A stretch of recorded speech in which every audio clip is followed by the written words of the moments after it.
Breaking news చూస్తున్నాం. Operation Kagar climax కు చేరుకుంది. ఛత్తీస్గఢ్ తెలంగాణ సరిహద్దులోని అటవీ ప్రాంతం తుపాకుల మోతుతో దద్దరిల్లిపోతుంది.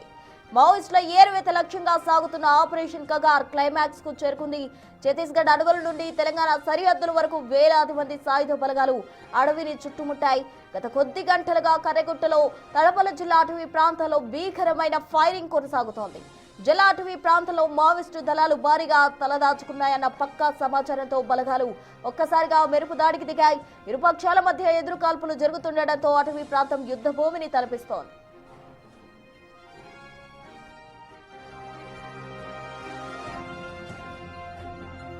ఈ ఆపరేషన్ లో దేశంలోనే అత్యంత ప్రతిభావంతమైన సాయుధ బలగాలు పాల్గొంటున్నాయి. కోబ్రా, సిఆర్పీఎఫ్ బలగాలు కూంబింగ్ నిర్వహిస్తున్నాయి. ఛత్తీస్గఢ్ వైపు నుండి డిఆర్జీ, ఇతర కేంద్ర బలగాలు అడవిని జల్లెడపడుతూ ఉన్నాయి. మరోవైపు కర్రగుట్టల ప్రాంతంలో భారీగా సాయుధ బలగాలు మోహరించి మావోయిస్టులు తప్పించుకునే మార్గాలన్నింటినీ మూసేశారు.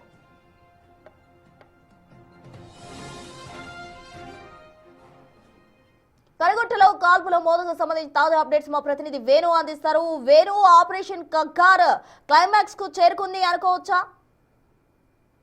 ప్రస్తుత నిన్నటి నుంచి కూడా సాయుధ బలగాలు పూర్తిగా షెల్లింగ్ చేసుకుంటూ కర్రెగుట్టల కింద ఉన్నటువంటి మైదాన ప్రాంతాల్లో కంప్లీట్ గా ప్యారల్ కూంబింగ్ చేస్తున్నారు. అయితే నిన్న సాయంత్రం 6 గంటల ప్రాంతంలో జల్ల ప్రాంతంలో ఎన్కౌంటర్ జరిగినట్లుగా తెలుస్తోంది. ఈ రోజు తెల్లవారుజామున 3 గంటల ప్రాంతంలో తడపల ఏరియాలో కూడా మరొక ఎన్కౌంటర్, 2 సార్లు 2 చోట్ల ఎన్కౌంటర్ జరిగినట్లుగా తెలుస్తోంది. ఇందులో దాదాపుగా 10 మందికి పైగా మావోయిస్టులు మృతి చెందారంటూ సాయుధ బలగాలు భావిస్తున్నాయి. అందులో ఒక కేంద్ర కమిటీకి సంబంధించినటువంటి ఒక కీలక మావోయిస్టు అగ్రనేత కూడా ఉన్నట్లుగా సమాచారం అందుతుంది. దీనిపై అధికారికంగా ధృవీకరణ వస్తే అసలు ఏ దళం మృతి చెందినది కూడా తెలిసే అవకాశం అయితే కనిపిస్తోంది. మరోవైపు కంప్లీట్ గా నిన్నటి వరకు దాదాపు 5,000 మందికి పైగా సాయుధ బలగాలు ఈ దిగువ భాగం అంతా కూడా సెర్చ్ ఆపరేషన్ కూంబింగ్ చేస్తా ఉండగా, మరోవైపు ఆర్మీ హెలికాప్టర్లతో ఛత్తీస్గఢ్ వైపు నుండి కర్రెగుట్టల మధ్య భాగం వరకు కూడా పూర్తిగా బాంబింగ్ వేసేందుకు ప్రస్తుతం సాయుధ బలగాలు ప్లాన్ వేసుకున్నట్టుగా తెలుస్తుంది. దీంతో ఆ ప్రాంతం అంతా కూడా ఇప్పటి వరకు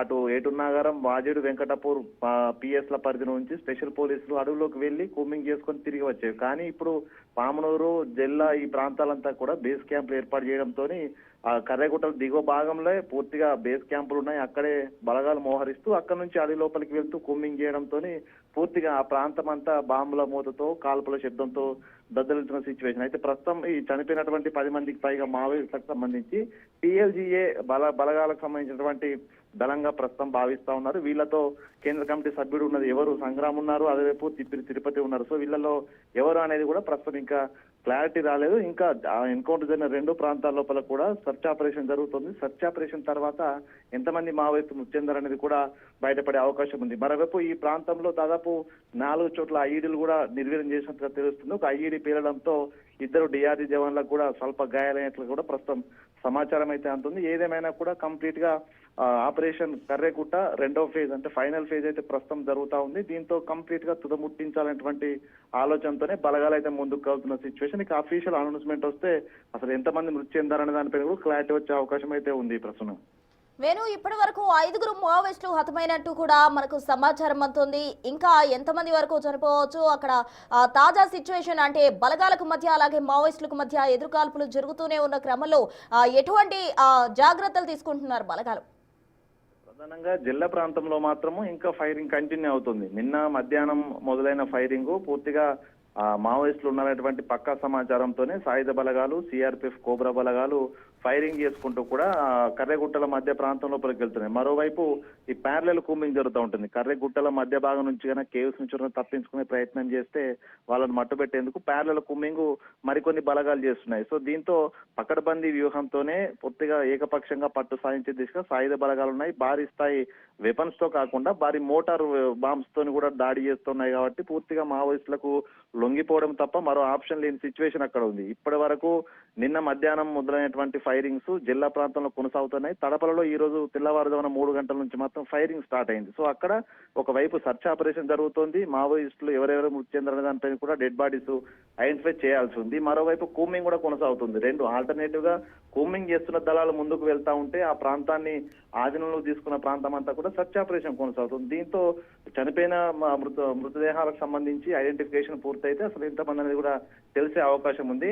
ఇక ప్రధానంగా గత నెల నుంచి కూడా ఆ సీజ్ ఫైర్ చేసినటువంటి సాయుధ బలగాలు దానికి సంబంధించి పక్క వ్యూహం రచించుకున్నాయి. ఏ ఏరియా లోపల కేవ్స్ ఉన్నాయి, ఎక్కడెక్కడ షెల్టర్ తీసుకునే అవకాశం ఉంది, మావోయిస్ట్ అగ్రనేతలు గతంలో ఎక్కడెక్కడ స్టే చేశారని అంత డేటా ఉంది కాబట్టి పిన్ పాయింట్ చేసినటువంటి లొకేషన్లలో మాత్రమే ఫైరింగ్ చేసుకుంటూ బలగాలు పోతున్నాయి. సో దీంతో అటు మావోయిస్టుల నుంచి బలగాలకు ప్రమాదం అనేది కూడా 0% ఉందని చెప్పుకోవచ్చు. పూర్తిగా ఏకపక్షంగా ప్రస్తుతం బలగాలు మాత్రం ఆ దళాలపై దాడి జరిపేటువంటి అవకాశం ఉంది కాబట్టి ఇప్పటి వరకు బలగాల నుంచి ఎవరు కూడా గాయపడేటువంటి వార్తలు బయటికి రాలేదు. సో మరోవైపు మావోయిస్టులు పూర్తిగా నక్కి ఉండాల్సినటువంటి సిచ్యువేషన్ కాబట్టి వాళ్ళకు సంబంధించినటువంటి దళాలే ప్రస్తుతం ఛిద్రమై బయటి ప్రాంతాలకు వెళ్లే ప్రయత్నాలు చేస్తుండడంతో ఎన్కౌంటర్లు ముచ్చేస్తుంది. మరోవైపు ఆ ఛత్తీస్గఢ్ ప్రాంతం నుంచి అటు ముత్తారం ములుగు సంబంధించిన ఏటీవీ ప్రాంతానికి కొన్ని దళాలు విడిపోయి వస్తున్నాయటువంటి సమాచారం ఉంది. దీంతో ఇటు తెలంగాణకు సంబంధించినటువంటి గ్రేహౌండ్స్ ఎస్ఐబి కూడా వచ్చేవారిని లొంగిపోయే విధంగా ప్రయత్నాలు చేసే ప్లాన్ లో వీళ్ళున్నారు. ఓవైపు కర్రెగుట్టలో కంప్లీట్ గా జల్లెడబట్టి